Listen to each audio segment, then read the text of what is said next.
A Asociación de Veciños da Ponte inicia un ciclo de xornadas culturais.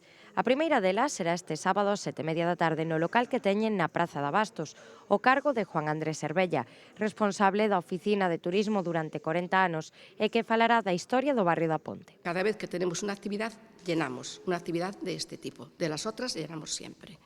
Tenemos varios cursos que nos autofinanciamos nosotros mismos. Necesitamos más local, más grande, porque lo teníamos más grande. Ahora mismo estamos rondando cerca de 700 familias.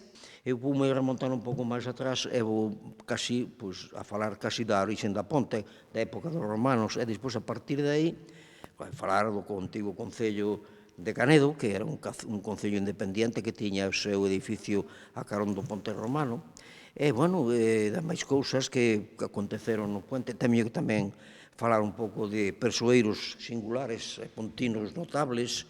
Posteriormente, a rondalla Alecrín porá a nota musical a esta conferencia. É unha actividade cultural que se chamará, porque comeza este sábado, día 18, sábado de actualidade e rondalla.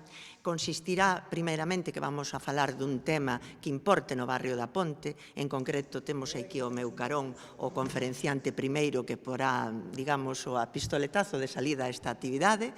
Está pensada para todos os pontinos en xeral e, por suposto, para todo o Ourense. E o que queremos con esta actividade, misturamos un pouco o coñecemento e despois poñemos nós o colofón, a Asociación Rondalla Alecrín, con un pouco de música.